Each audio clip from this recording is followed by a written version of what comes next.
Saludos a todos los que me escuchan.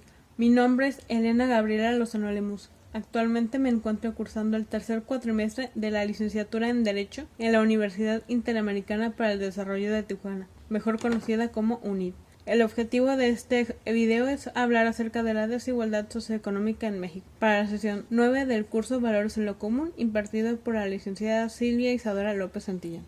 De acuerdo a Andrés Puig, la desigualdad es uno de los factores que más afectan la vida política y social de un país, y para poder entender mejor esta problemática debemos entender qué es, cómo se mide la desigualdad, por qué es importante saberlo, qué podemos hacer para combatirla, y un largo etcétera. Se entiende por desigualdad a una situación de disparidad o desventaja de alguna porción de la ciudadanía de un país, o entre países de una región, o entre regiones del mundo, respecto a otras que se ven favorecidas injustamente. La clasificación más obvia de la desigualdad tiene que ver con los motivos de la discriminación. Así, podemos hablar de desigualdad según posición económica, clase social, educación, religión, género, etnia, ideología, desigualdad jurídica, etc.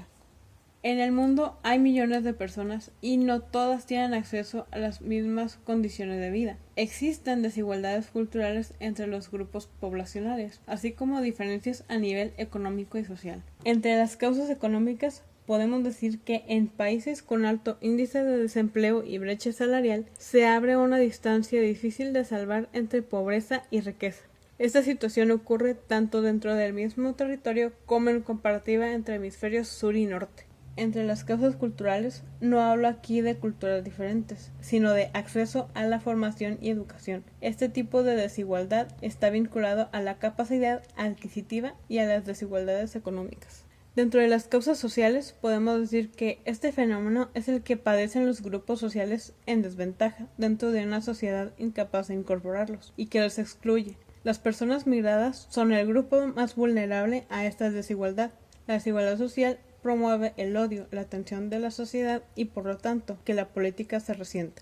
De acuerdo con un estudio realizado por Oxfam, México está dentro del 25% de los países con mayores niveles de desigualdad en el mundo. Las brechas entre ricos y pobres son tan marcadas que en nuestro país vive el hombre más rico de América Latina, junto con más de 50 millones de personas pobres. El modelo económico mexicano beneficia solo a las élites económicas.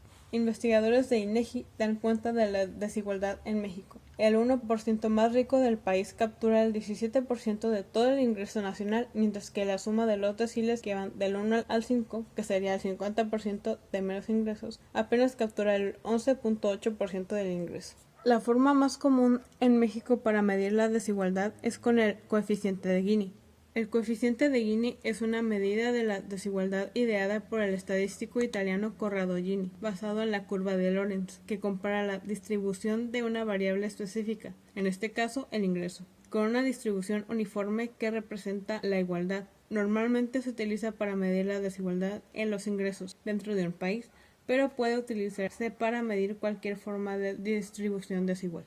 El coeficiente de Gini toma valores entre 0 y 1. Un valor que tiende a 1 refleja mayor desigualdad en la distribución del ingreso, es decir, una persona tiene todos los ingresos y los demás ninguno. Por el contrario, si el valor tiende a 0, existen mayores condiciones de equidad en la distribución del ingreso, es decir, todos tienen los mismos ingresos. De acuerdo con datos de la Encuesta Nacional de Ingresos y Gastos de los Hogares de 2018 del INEGI, el coeficiente de Gini para México es de 0.475 sin transferencias del gobierno y de 0.426 con transferencias. A mayor desigualdad hay menor consumo y producción. Impacta directamente en el crecimiento económico en la medida en que reduce las oportunidades que la población en situación de pobreza tiene para salir de esa condición, señala Oxfam Internacional. Según datos del Banco Mundial, México es el 10º país con mayor desigualdad en la distribución de la riqueza en el mundo. La desigualdad tiene consecuencias muy concretas y muy contrarias al desarrollo armónico de las naciones o de la humanidad.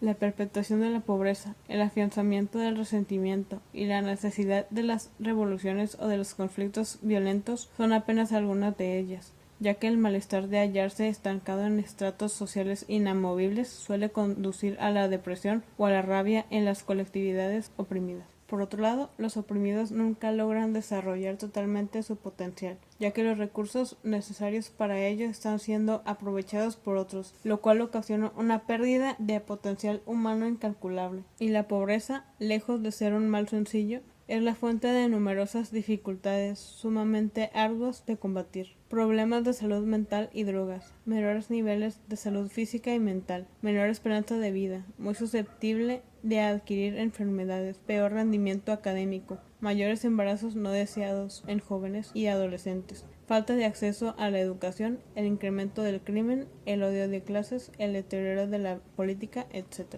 Propuestas para combatir la desigualdad. Creo que combatir la desigualdad social empieza por exigir una política fiscal más justa, concientizando a la población sobre esta problemática, por lo menos a aquellos que desconocen acerca de esta situación, y ver la forma de ayudar a los menos favorecidos en colaboración con organizaciones autónomas y sin fines de lucro, luchando por conseguir que los impuestos propicien una justa distribución de las rentas, fomentando la aparición de grupos u organizaciones que controlen exhaustivamente los paraísos y evasiones fiscales, así como toda acción que implique fraude fiscal, sin olvidarnos del blanqueo de capitales, o en su defecto exigir a los organismos ya existentes. Por otro lado, es necesario restablecer valores en la educación, la formación, la reducción del desempleo y, en suma, un sistema más equitativo de reparto de riquezas que haga posible una sociedad con menos desigualdades. Invertir en una mejor calidad